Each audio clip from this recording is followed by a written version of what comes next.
Good afternoon, everybody, and welcome to our presentation this afternoon. I'm Jamie Machek with the Nicolay Federated Library System in Green Bay. I'm very glad all of you are here with us. Just have a few announcements before we begin. Most of you are probably already aware that with PubLib, the listserv will be ending soon. And about a month and a half ago, I put an email out asking if you still wanted to get notices by email on the webinars that we provide, and a number of you probably got back to me. If you did not, you can email me or you can share that I'm in the chat box as well. I would just need an email from you to add that to the list, and we will start doing that then to get notices about our presentations out. So today, we have a presentation by Laura Solomon, who is the Library Services Manager for the Ohio Public Library Information Network. And Laura has done several presentations for us. She's been doing web development and design for over 15 years in public libraries and as an independent consultant. She specializes in developing with Drupal, and she's also a 2010 Library Journal Mover and Shaker. She's also written 2 books about social media. And as a former children's librarian, she enjoys bringing the fun of technology to audiences and giving the libraries the tools they need to better serve the virtual customer. And today she's going to talk a little bit about online content, marketing, and strategy. So, Laura, whenever you are ready. I'm ready. Thank you, Jamie. Hi, everyone. I'm coming to you today from Cleveland, Ohio. And I understand you folks don't have snow either, and Jamie and I were discussing that. I think that's fabulous. I'm not a fan of snow where I live. It's a 4-letter word. So at any rate, weather aside, I have done an awful lot of stuff with social media, and perhaps some of you have heard me talk about that before. Content marketing is kind of the next step above and beyond social media. I'm going to make an assumption that all of you are working for libraries or somehow involved with social media and libraries. Is that correct? Just give me a yes or a no in the chat.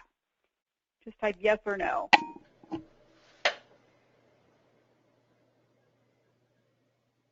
This is where we need the Jeopardy theme to play. I'm seeing a lot of yeses come in. Okay. I guess I'm not seeing that, so okay. I can't see anything. I'm seeing a lot. Okay, so good. Jamie's there to keep me apprised. Thank you. Okay, that's not a big surprise, and that's good, because if you're not involved with social media, probably none of this is going to matter to you. At least if you have a plan to be involved in social media, it might. But if you're never going to do it, probably best to go get a cup of coffee or something. So let's talk about basically making things better, because probably you're already, as Jamie's already told me, you're already involved in some way, or your library's already involved in some way in social media. So here's today's agenda. Here we go. Our agenda for today. So we're going to start by me specifically, trying to shift how you think about what your library does online, because you're going to, this sounds so much like Dilbert, like the cartoon when I say it, but it really does require a paradigm shift, at least in your head, to do this well. So we're going to talk about what that is. We're going to talk, actually, secondly, about content marketing and why you need it. If you're doing social media or anything online, not just social media specifically, why you need to be looking at this and looking at it carefully and hard. We're going to talk about the specifics. What do you actually need to do to get this kind of marketing off the ground? And we're also going to talk a little bit at the end about kind of making the most. If you're environmentalist, you'll appreciate kind of the reduce, reuse, recycle. This is the reuse piece of that, which will save you hopefully a lot of work. So the very first part of this, as you already saw from the agenda, is that we need to shift thinking, because otherwise everything you do henceforth is going to fail, particularly with the way that things are progressing. So let me talk about that for just a little bit. And I'm going to start here with a little story, because we want you to think about things differently. So here's a story that I hope will help you to actually think about things differently. In my first career, before I worked in libraries in any kind of capacity, I was an environmental education teacher, and my job was to keep inner city kids interested in things like the life cycles of frogs and the dietary habits of turkey vultures, possibly while it was cold and pouring rain and kids didn't have necessarily, very good rain gear. And by the way, turkey vultures, I don't know if you folks have those in Wisconsin. I'm betting that you do. Tell me in the chat yes or no if you happen to know. I bet you have some kind of vulture or buzzard up there. But they're actually very cool birds, just as an aside. They are raptors. They're built to tear things apart, specifically dead things. And one of their most interesting to kids features is the fact that one of their offensive measures, if you get too close to them or they don't like what you're doing, is to actually throw up on you. And of course, this is very appealing to kids. And Jamie says some folks are saying yes about the vultures. I kind of figured you guys were close enough. You probably had them up there. So don't get too close to a turkey vulture because they like to throw up on things they don't like, which is very interesting to kids. But turkey vultures aside, I learned in that job a couple things. I learned very fast. First of all, I had to make these topics interesting to kids, or two things would happen. One, the final evaluations from the visiting parents and teachers would rip me to shreds. That was the first thing I learned, is that I had to make this interesting to kids. And the second thing I learned is that the kids probably would honestly beat the grown-ups to it out of sheer boredom. So it was in my best interest all the way around to keep these kids interested. However, the word interesting is actually a very tricky word, and it can mean something different from one person to the next. And I discovered quickly I had to replace that word with the word relevant. It was my job to make sure that my classes were relevant to those kids, to the point where they not only weren't bored, but they could make some kind of personal connection to the information that I was providing. Keeping in mind, of course, some of these kids would never necessarily see a turkey vulture or a frog when they go back to their inner city neighborhoods. So without that personal connection, that information would almost assuredly go in their ears one way and come out the other, and no stops in between. So it was my professional responsibility to give them a reason to care. So let's bring this around to libraries. I want to bring this down to a more micro-level approach. Think about individual services that you provide in your library and how they're marketed. Remember that my job wasn't to make every kid that came through our program want to join Greenpeace or the Sierra Club or to immediately go out and save the world. That actually was not the point. I mean, that would be a nice byproduct, but it wasn't going to happen. The point was to connect them personally to the environment as a whole through connections to smaller, digestible parts. And libraries can be doing the same thing. For every thing or event that your library wants to promote, I want you to ask this question. What does this mean to me, library? In this instance, me is the average person who has way too many demands on their time, and they need benefits spelled out for them. So let's take a look at this. Chances are you don't have a ton of uniquely inherent fascinating stuff ready to just shove out there online. But libraries are always doing relevant stuff. And these are examples of some of the relevant things that happen in libraries and the benefits that we can get and we can promote from these things. We can connect people to things that have benefits. So will my child gain important literacy skills? Yes, story time is fun, but parents these days are always looking, what's in it for me? And it's not just parents. We all do this. It's an inherently human trait to want to know what's in it for me. And this is part of a larger trend I'm going to talk about in just a minute. But it's important that you think about what the relevance is to the end consumer of your content. I don't know if any of you have read this book, but when you're done with me today, this is one of two books I would like you to read. I'm giving you homework.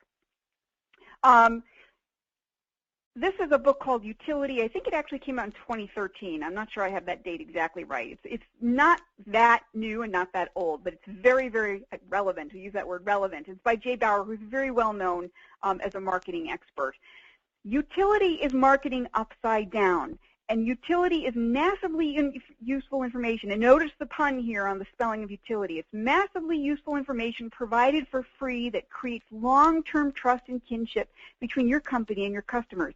The neat thing is that libraries actually have been doing this offline for a very long time. Every time you provide an answer to a reference question, say, you're providing useful information for free that's building that relationship between you and your patrons.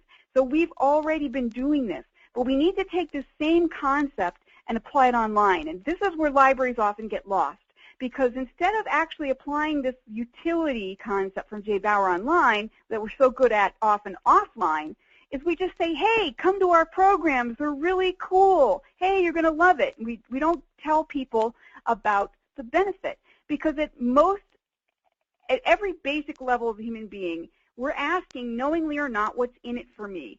And if you can successfully answer that question for them, you've made that personal connection. And personal connections can result in more broad-based support for your library, better feelings towards your library, better perception of your library. It makes it more valuable to those that the library can connect with.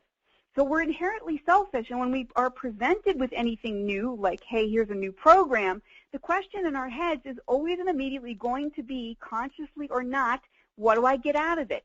So when your library promotes anything, it has to answer this question clearly.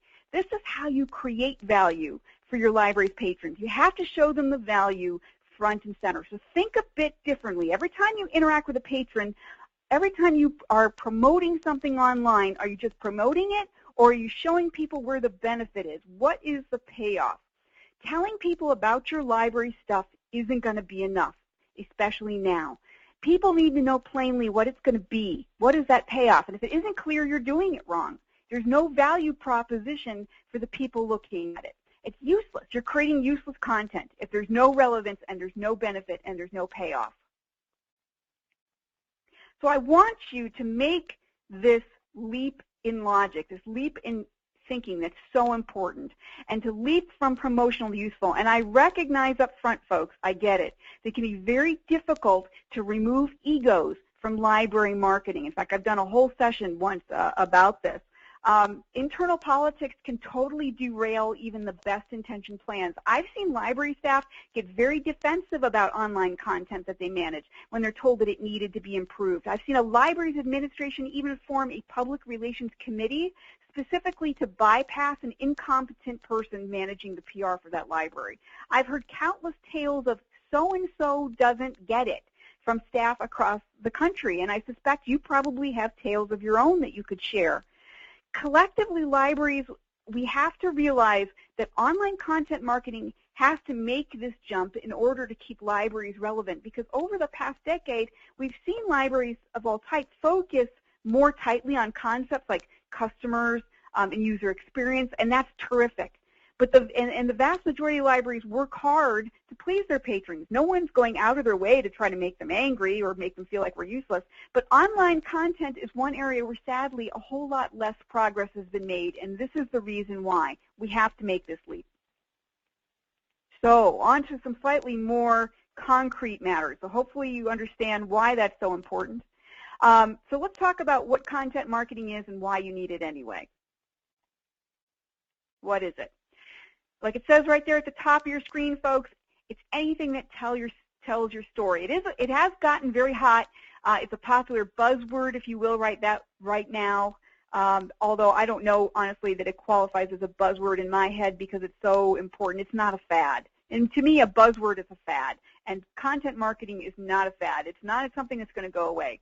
So this is part of telling people why they should use your library, why maybe they should use it rather than going to a bookstore or some other kind of competition to what you're doing.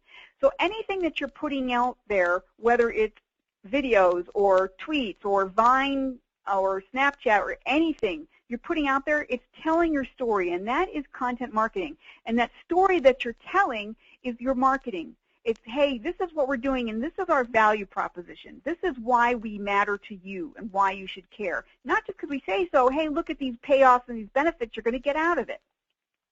I love this quote from Garrett Moon. He's the co-founder of CoSchedule. Say that 10 times fast. So basically, it's marketing that doesn't suck. In fact, it's marketing that's helpful to its audience. And this is just a quick and dirty way, I think, of repeating what Jay Bauer said in his book Youtility, is that this is marketing that matters. That's really what it is. It's what people want. This is what we've been doing inside of libraries for a long time. And so let's do it online. But let's complicate this definition just a little bit in the interest of making it more useful. Effective content marketing. Jamie, by the way, has questions, if there are any. Though some of you have heard me speak before, know I love to take questions actually midstream. I have no trouble with that. So if you want to ask about something, while I'm talking, that's okay, because Jamie's going to poke me or I'll see it in the chat. That's fine. So I appreciate things. You don't have to wait till the end. I talk fast, I talk a lot, but I also like to talk to you.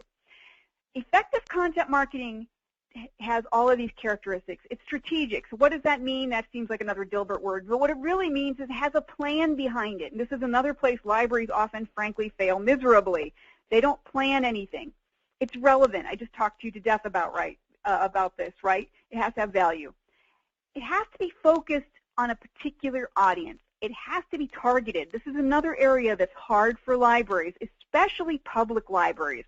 And I come from the public library world, and I know we try to be everything to everyone, and that doesn't work. It has never worked. It's never going to work, but we do it anyway.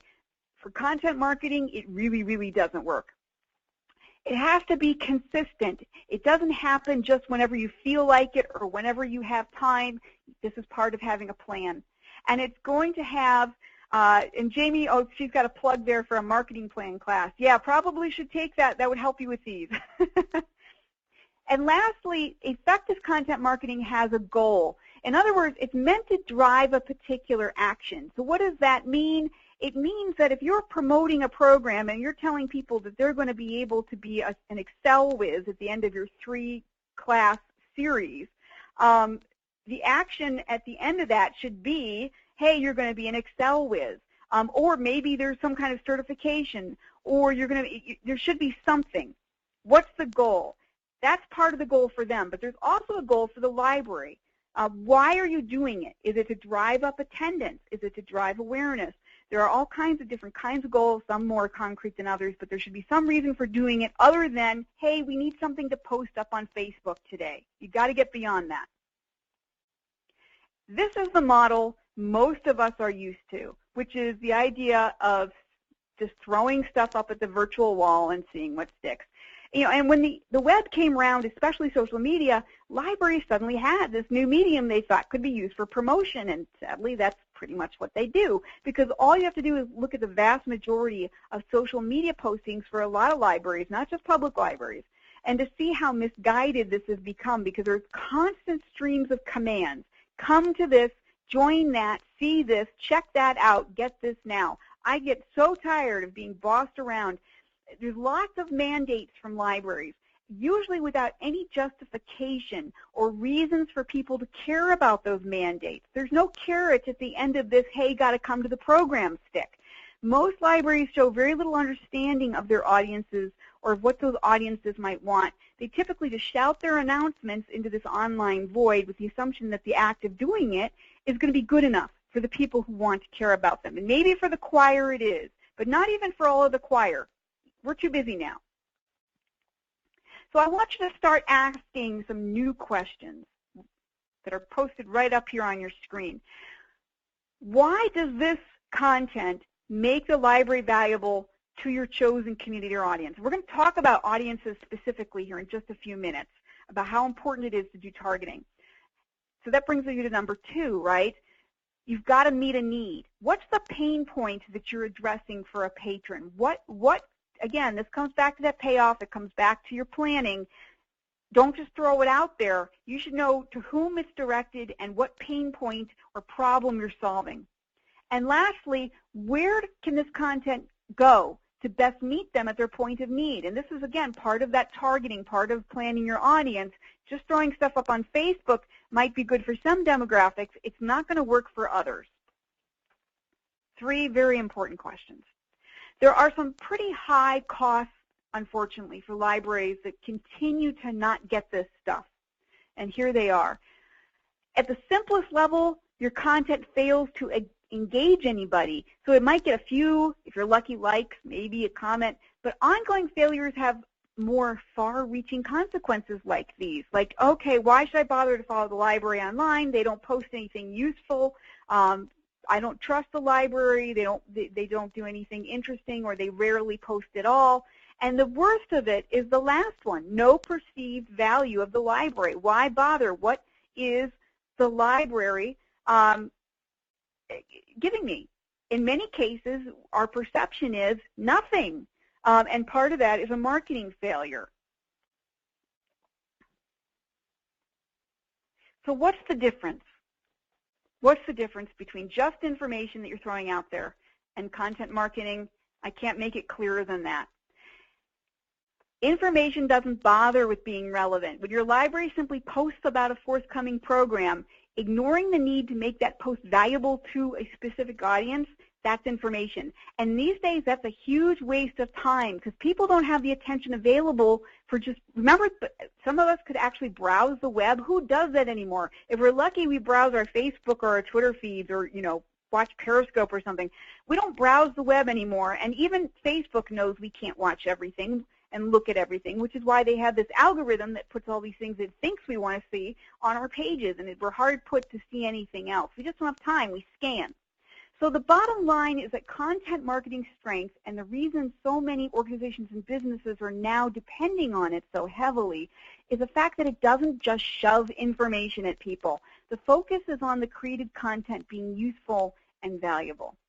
And this is perhaps one of the most important reasons, folks, that we need to get on the ball. I don't know if any of you have read The Content Code by Mark Schaefer, but here's the other book. And if you're going to have to choose between Youtility and The Content Code, go get The Content Code. They're both excellent books.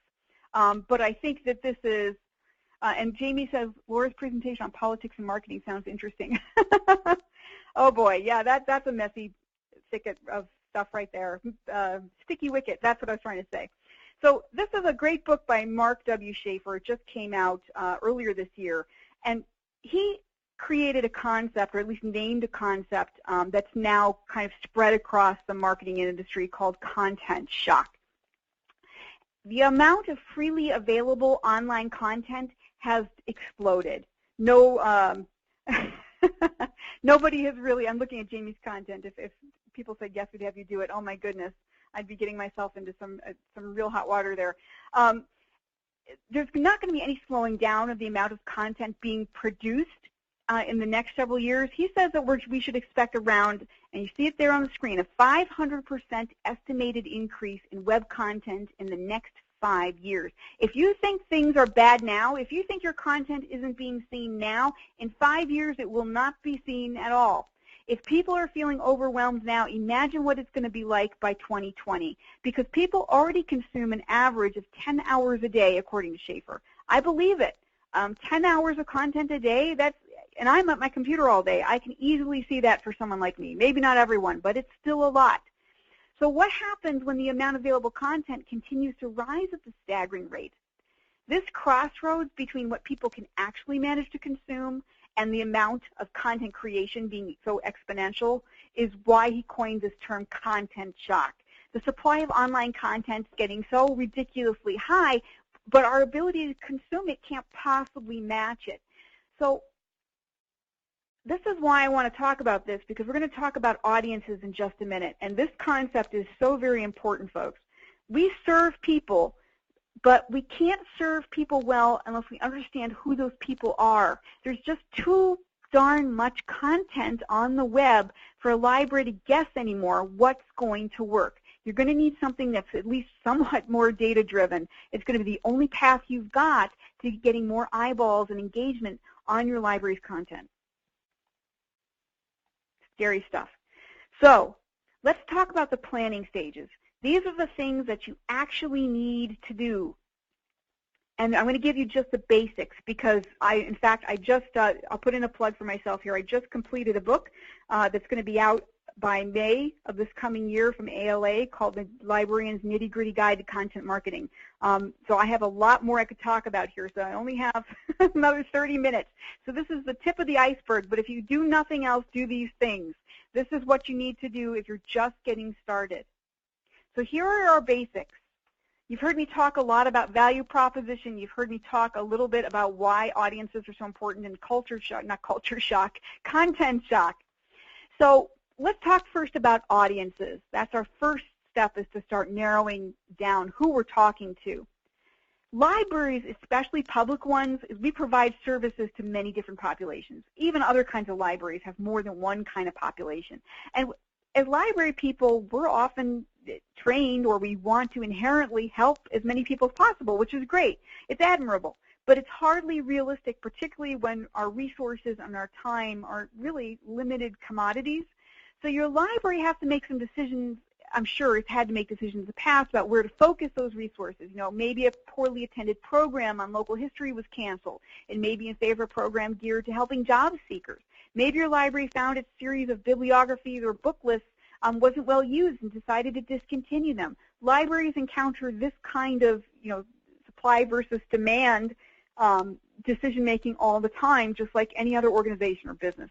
And so we have to make choices like this, and we can't make everything for everybody, because services that we provide have to be sound return on investment. They do. We don't like to think about money in library, but every time, even when you post something on your library's behalf online, that's time, and therefore it's money. So when posting content online, it can be very easy to forget that these same kinds of decisions still have to be made, because like, oh, I'm just posting stuff on Facebook, but that's time and it is money, like I said. Plus, on top of that, the audience is literally out of sight, so we're not always sure just whom we're serving to begin with. Engagement with posts can be low if the effort putting into posting my library isn't very much, you know, or is using poor practices. That's a different session. And statistics, you know, makes the situation kind of worse. The statistics for some of this stuff, it's still pretty controversial in terms of what we need to measure and what is considered to be good versus bad.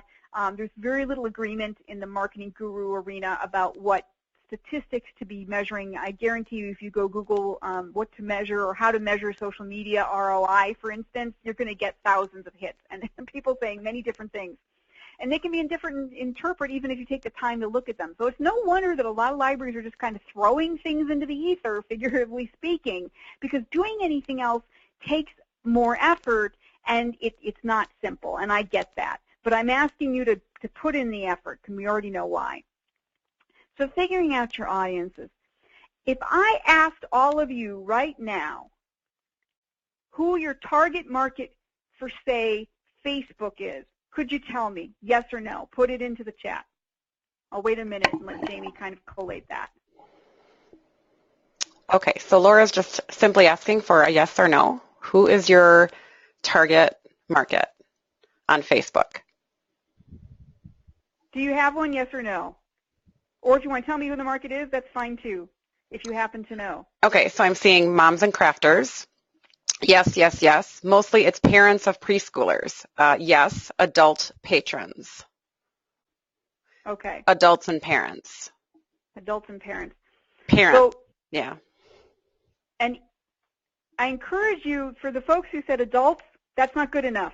I'm going to pick on you. It's not good enough, and you'll see why. And you'll see why when it comes to figuring out audiences, demographics actually are not necessarily what you're looking for. If you haven't done your research before hopping on to social media, you need to do that now. And I can't go into methods for doing that, obviously, in the time that we have. But you can't skip this. And demographics are not necessarily the same as what you need in marketing, which are personas. So what's a persona? It's a specific group that you kind of embody with some specific behaviors. So you want to pinpoint these specific groups. And this doesn't have to be as complex as you might think, because frankly, either you or the staff of your library probably already has a pretty good idea about some possible broad categories. So let me give you an example between maybe demographics and personas. So let's say you work in an academic library. You probably can say pretty broadly we have three main groups that we cater to: faculty, staff, and students. And you may have others. And certainly those will probably also break down possibly into their own groups. But that's not, those are groups, but they're not, they're by role. Call it a role rather than a persona. So you have to move beyond just a role, like say an adult or a parent, and go a little deeper. I know this is more effort. You're going to need to make another shift now. You need to understand people's triggers and their goals, because the things that one parent wants are not always the same as what another parent wants. So parents, yeah, is better than saying adults. That does narrow it down a little bit.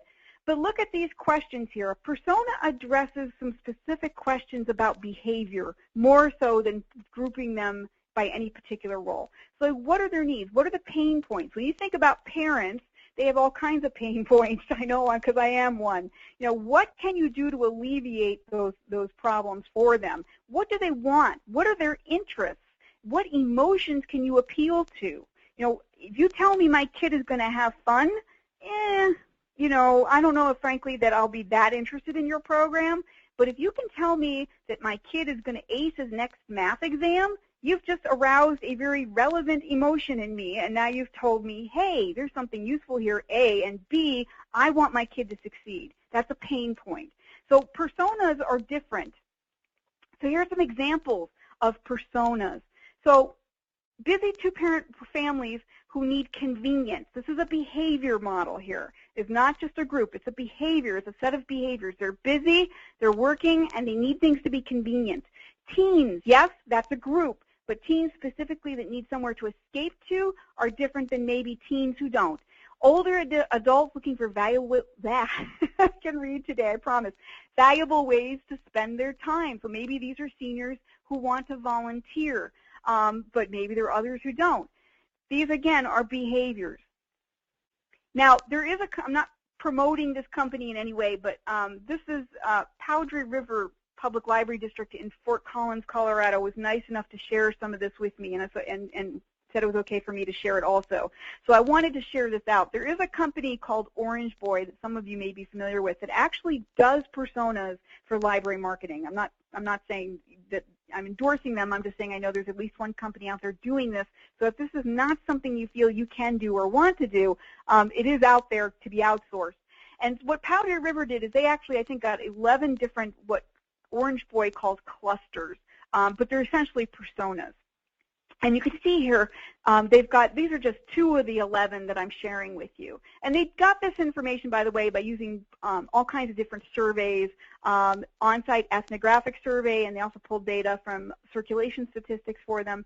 And so we've got behaviors here of what they call occasionals versus dependables.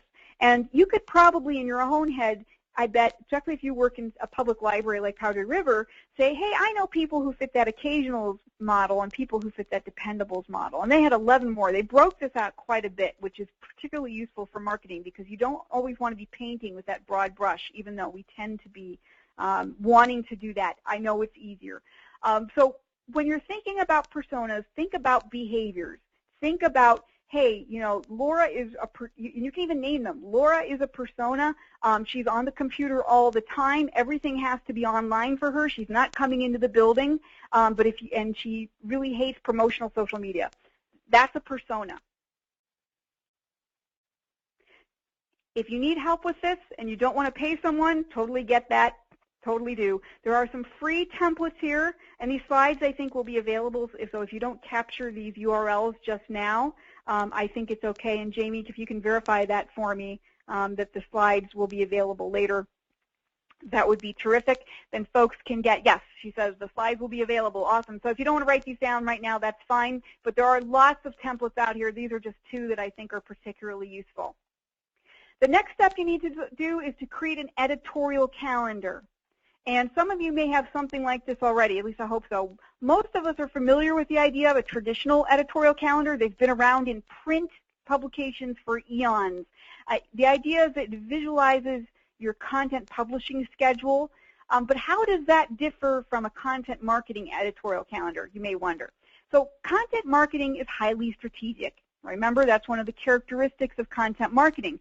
And you need to understand your audience and what motivates them and what they need to hear from you in order to make a connection to you as the library. So a content marketing editorial calendar, that's a mouthful, is essentially a planning document that gives you and your team, hopefully you have a team. If it's just you, I totally get that also because it's just me, myself. But if you're lucky enough to have a team, great. It gives you and your team and or your team a plan of attack for doing this kind of planning. So here, I'm not going to read these to you. The URL, again, there's many more of these if you want to see. The URL is there for you. There are lots of benefits for this, and there's lots of samples. There's many different ways of doing this. There are probably as many different ways of doing an editorial calendar as there are people doing editorial calendars.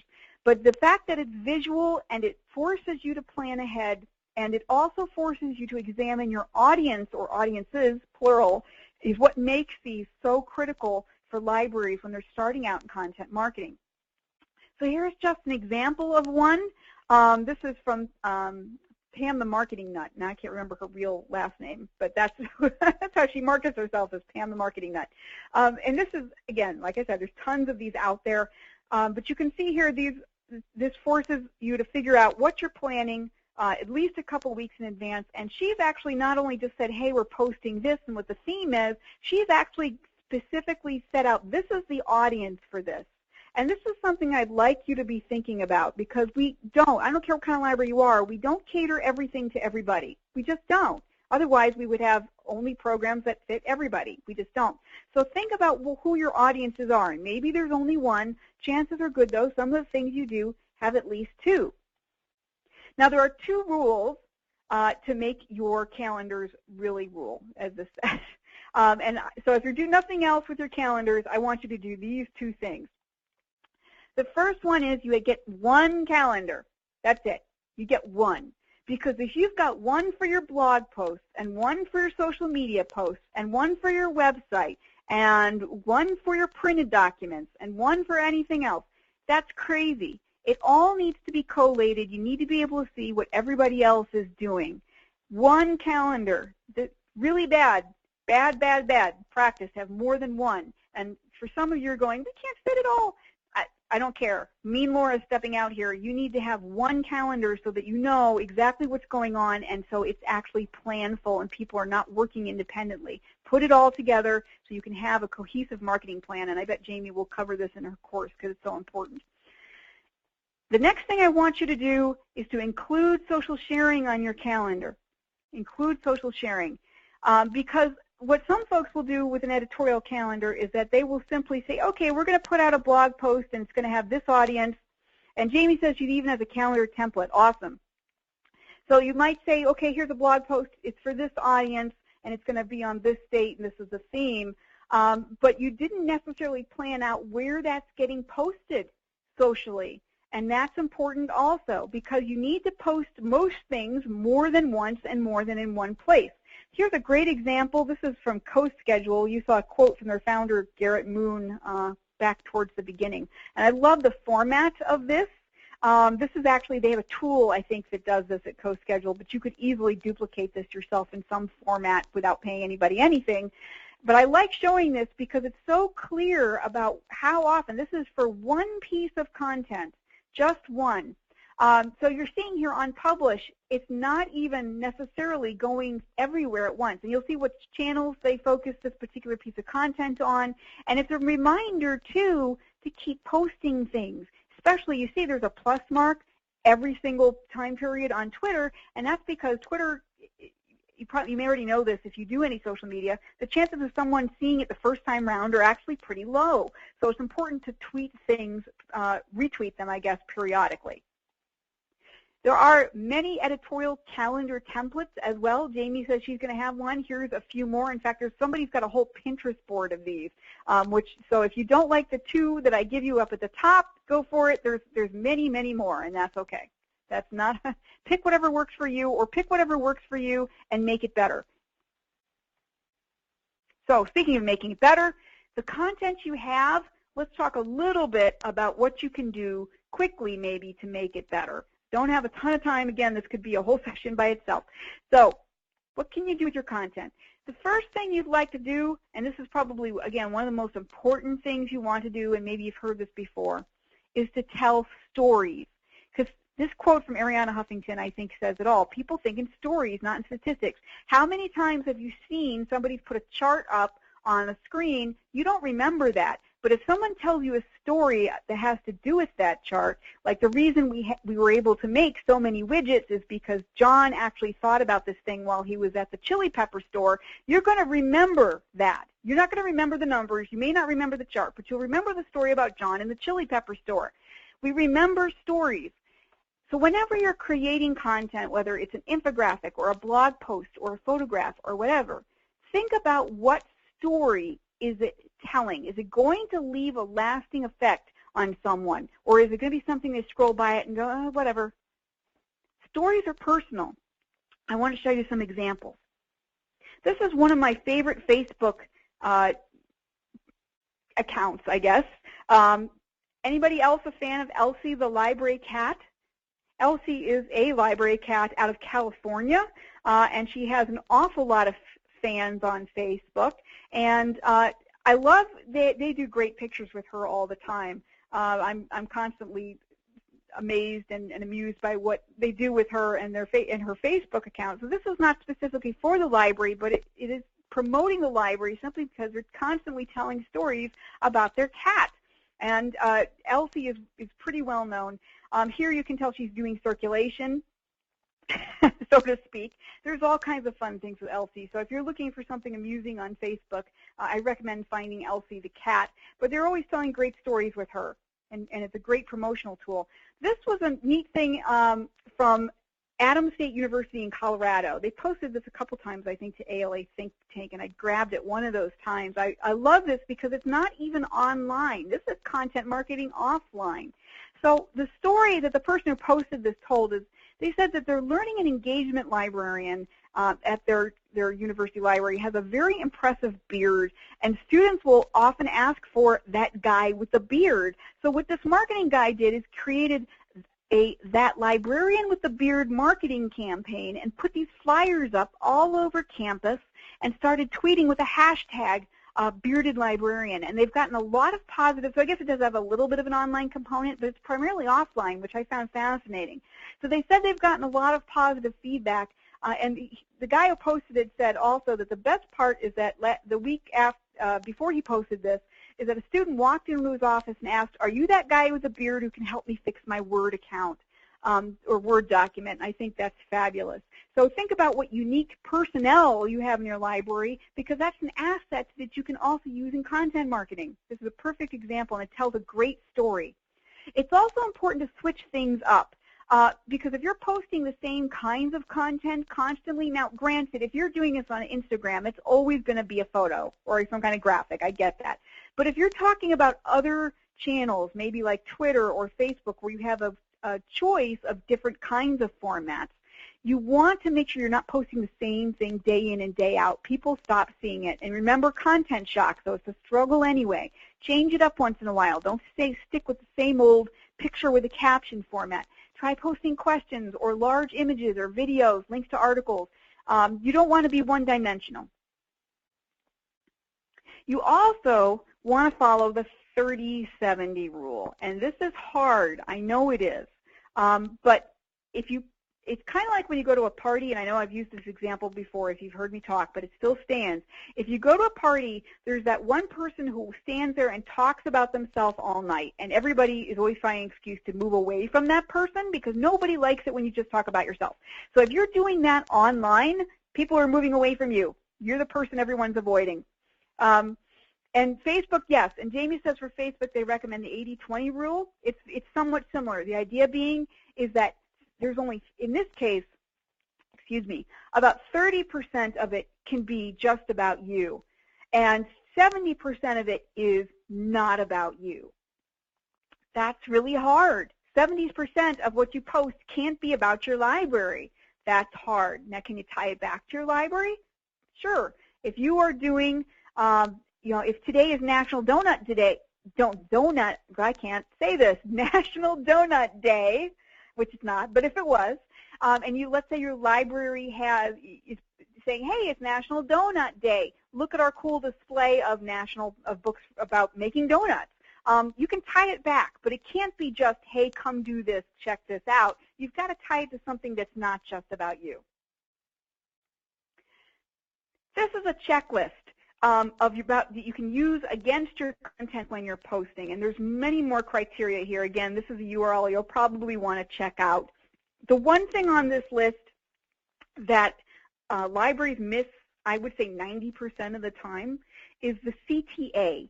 CTA is simply an acronym for call to action. In other words, when you post something, remember one of the effectiveness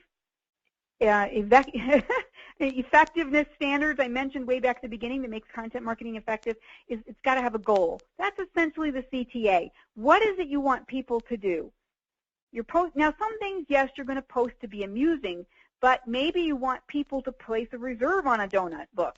Maybe you want people to register for a program. Maybe you want them to stop in and say hi to the librarian with the beard. But what's the plan? What's the goal for this piece of content? So that's what CTA is. That's why that's up here. Okay, moving on. So it's the end of the day, folks. I apologize.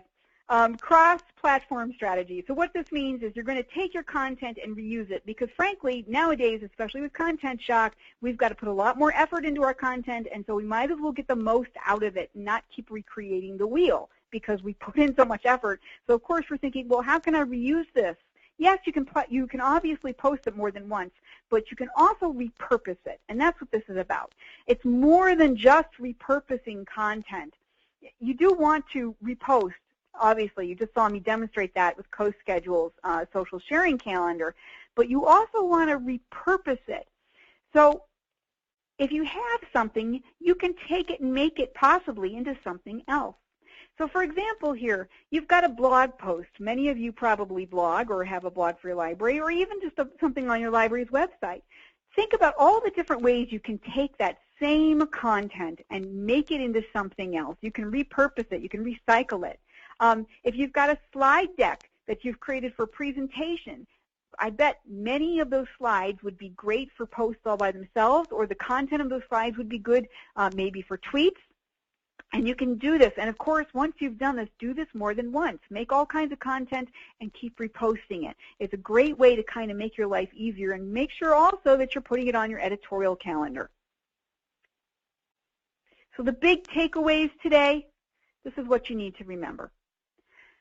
You've got to move beyond being promotional and become useful to your audiences. And speaking of your audiences, you need to know who they really are. We can't afford to mess around with this anymore and just keep throwing things at that virtual wall. Content shock is going to kill us. We need to plan ahead. There's no more excuses for not having an editorial calendar and for going the day of, what do I post? We're grown-ups now. It's time to stop. We have to plan ahead. So we also, lastly, need to make the most of the content we do create. So repurpose it, put it out there. Remember, not everybody sees it the first time. We wish they would, but even if you post it the 40th time, not everybody will have seen it. So keep these things in mind when you're starting out in content marketing. That's an awful lot to throw at you. But I'm happy to take questions or any comments that you have. Jamie will make sure I get them if I don't see them in the chat. Yes, thank you so much, Laura. And like Laura said, if you do have a question for her, we have some time, so you can type that in your question box, and I can relay that to her. And yes, the recording and slides will be available later on today. You can go to our website, our system website, and check under our services, continuing education, and then there should be a recording button where all of that will be. A question for you, Laura. Someone asked, you talked about how we can't market to everyone. We aren't, we have to, do some targeting and focusing. So should we be focusing on what is going well, because we don't want to lose those folks either, or should we be focusing more on what isn't doing well, or where we want to get more people, or more, some of those personas we want to get into our library? That's hard. My personal feeling, and not everybody may agree with me, is that I would focus more on where you need the work. The choir is going to keep coming. But again, part of it's part of that persona. There's people who are going to be coming to your library no matter what.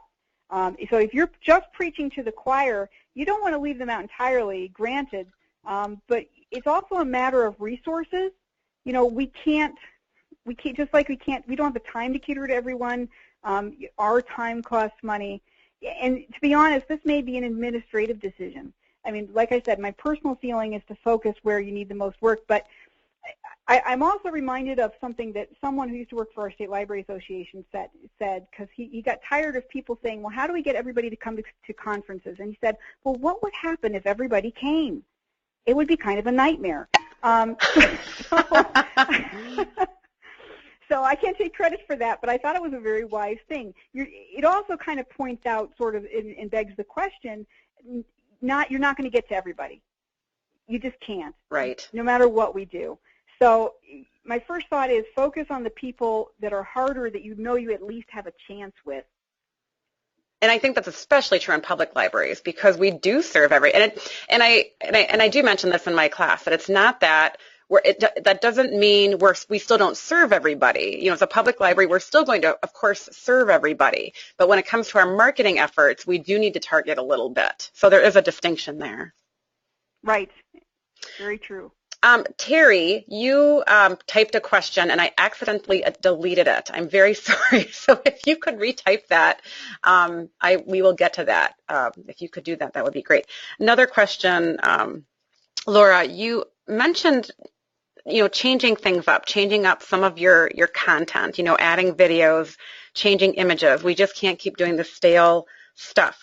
So how is that different than branding, and why should we be consistent how do we change things up and still yet be consistent in our branding? Could you talk a little bit about that? Because I think that gets confusing. Okay, sure. Well, branding is a pretty broad concept. People sometimes misunderstand it to mean, it's your logo. But in fact, branding is not just your logo. It's everything that your library does. Every time someone is served at a reference desk, that's actually part of your brand. And Apple understands this. If you go into one of their stores, you think about how you're treated, most of the time it's pretty well. That's part of their brand. Mm-hmm. That's why they've got this Genius bar. So every time you serve someone or you are promoting something to someone or marketing to someone, that's all part of your brand. It's kind of like telling your story. It's almost content marketing in some ways. Everything that you do is branding. So when we talk about what you're doing online and posting and keeping it consistent, think about one thing that kind of helps me when I do stuff for my agency is I almost think of our agency as a person. It's almost like a persona in and of itself. I know we have two specific audiences that we cater to, and I think about the persona of our agency is we're IT geeks, but we're friendly, approachable IT geeks. So everything that we do kind of comes from that. So we're typically posting things that showcase that voice. They're consistent with that voice of that persona. Another thing that we do that is more along the logo lines is that most things that we post, if it's content we've created and we're not just posting a link to somebody else's stuff, is that it is, in fact, it is marked somehow with our logo or some other identifying feature. We also tend to use a consistent graphic look with graphics that we specifically create to keep it consistent. So maybe that'll help you a little bit. Okay, thank you. So Terry asks, can you give us an example or two of what a good Facebook program post might look like? And I realize that's putting you on the spot, so it might be easier for you to answer what a not so good Facebook program post looks like, because you've probably seen those too. I'll tell you right now, if you tell me to check anything out, I'm going to kill you. I'm going to come hunt you down. I get so tired of that. I think, and that goes along with those bossy words, right? Yes, bossy words. That's exactly it. Quit bossing me around. Find my pain point. I'll try to address this from the positive angle because I know it's really easy to do the negative one. I could go on about that all day. So from the positive angle, find my pain points. What are you going to help me with? So if I'm, like I mentioned, a program that's going to help my son in math, does your child need help in math? Do you want him to ace his next test? I think that when you think about it from the positive angle, you are already starting to think about it from the helpful benefit spelled out angle, and that's where you really need to be. Think first and foremost, what am I as the reader or the patron? What am I going to get out of it? Lead with that. Everything else is frosting. Another example I used in the chat, a lot of times we promote databases at our libraries, and to the average patron, database doesn't mean anything. No, it doesn't. So instead of saying, hey, come check out, there, I just said, come use our databases, yes. Leading with something like, would you like to learn French, want to learn a different language? We have Mango languages for you. That is, again, that call to action, I think, and it's hard. It's a tough thing. I know you've said this several times today, Laura, that a lot of this thinking it's hard to make this leap to some of this thinking. But I do think we have to show the value of what these things can do. Right. It's not about us. It's about the end user and what they're going to get out of it, no matter what content it is. What are some other bossy words do you see libraries or organizations use a lot that you don't think are effective? Oh gosh. Come to, join. Now all I can think of is check us out. I've got that on the brain. I bet folks could even think of their own that they've seen and maybe even put those in the chat. You know, anything that leads with a command, I think is problematic. You'll never see, if you go look at a magazine, you'll almost never see bossy words. The only slogan I think can think of off the top of my head that works as bossy words is just do it. Yes. And even that doesn't command you specifically. It doesn't say do it. It says just do it. Correct.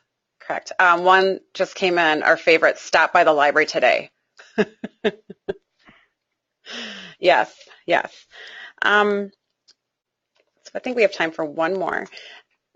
So you mentioned that, you know, if you have a team to work on marketing, great, but unfortunately a lot of us don't. You know, we do have a lot of small libraries in Wisconsin. I'm sure that's the case in Ohio as well. So absolutely. How does one person, first of all, is it possible for one person to do marketing well? And how does that happen, or how do you best do that? If you are the one person or a two-person library, you know, managing the library, how do you do marketing well?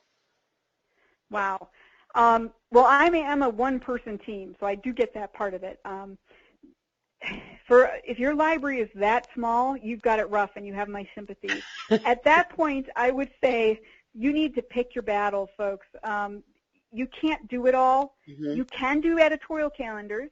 You can do social media, but you'd better probably be very fussy about what platforms you're doing. You know, blogging is great, but it takes a lot of time. Mm-hmm. You're going to need to pick the channels that get you the most bang for your buck, so to speak. If you can pinpoint that your audience is mostly on Facebook, what I would do is I would say I do Facebook, and I'm going to pay for reach, and I'm done. Mm-hmm. That's great. If you don't pay for reach on Facebook, it's kind of useless anymore. But that's a different speech. Mm-hmm. Mm-hmm. Okay. Well, thank you so much, Laura, for the great tips in this presentation, and I want to thank all of our attendees for listening in and for their great questions. As I mentioned, we will be posting the recording and the slides up later today. We do have one more presentation next week on the 17th, same time, 1 p.m., on utilizing the 5 practices, and that will be at 1 p.m. next Thursday. And then we're done with programs for the remainder of this year. So again, thank you so much, Laura. Thank you, everyone, for listening in. I hope you have a great rest of your day and a great rest of your week. So long. Thanks, everyone. Bye-bye.